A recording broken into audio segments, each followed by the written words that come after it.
Good morning, hello and welcome everybody. Today's video is just going to be a short one, just talking about semicolon use. I understand it's one of those punctuation marks that we don't use very often because it's got quite specific usage. So I'm just going to show you some examples and explain how to best use them in order to really show off our skills during our functional skills writing exams. So I'm going to share with you just a quick little Word document that has some particularly good examples on. So if you've already watched the video that gives an overview of different types of punctuation, and we have the video as well, specifically looking at commas, this one, we are just going to be focusing on semicolon use.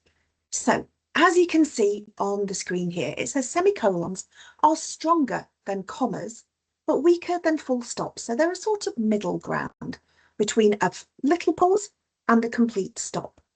It's usually when we're writing about two things that are very closely linked together.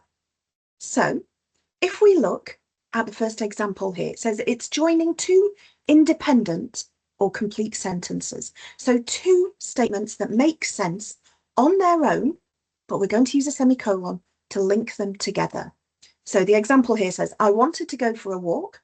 It started to rain. So each one of those is a perfectly grammatically acceptable sentence. I wanted to go for a walk. Fine. It started to rain. Fine. But we're talking about the fact that it started to rain when you wanted to go for a walk. So we're joining them together by using that semicolon. So both sides can stand alone as sentences. Just want to show you the second example here. So the first one shows you how to do it correctly. I wanted to go for a walk. It started to rain. It's a pause. If we're using a word instead like but, then we don't need a semicolon. It replaces the need for that word. So we don't use them both. It's and or, either but or the semicolon for this example. If we have a look at the second example on here, it says before linking words like however, therefore, moreover. So these in themselves are linking, joining words. If we see the example, it says the train was delayed. However, we arrived on time. So there's not a comma before, however, in this particular example, but the however does have the pause after it where we use the comma. And then the last example of where we use a semicolon is in complex lists. So I particularly like this example because it lists different countries. So it says we visited Paris, France, Rome, Italy, and Madrid, Spain. So it's three places, but it's talking about the country and the city. So Paris, France, Rome, Italy, and Madrid, Spain.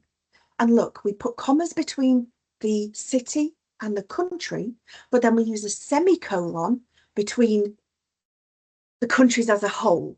So Paris, France is one, then we use a semicolon. Rome, Italy is the second one, so we use a semicolon.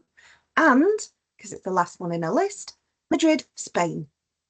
So we always have a comma between the city and the country, but a semicolon between the country as a whole, the place as a whole, Paris, France, Rome, Italy, London, England.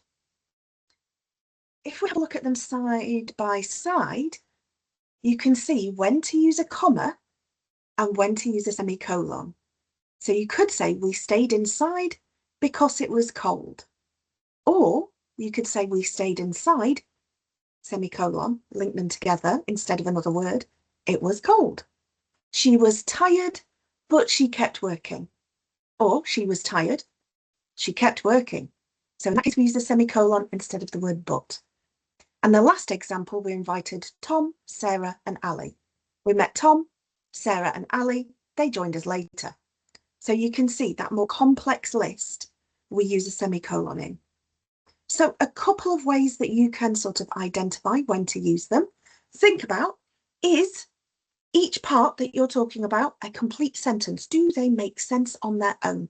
Is each little bit of information, each independent clause, are they complete on their own? If so, you can join them together with a semicolon. Does it need a joining word like and, but, because? Does it need a conjunction? If so, you use a comma instead.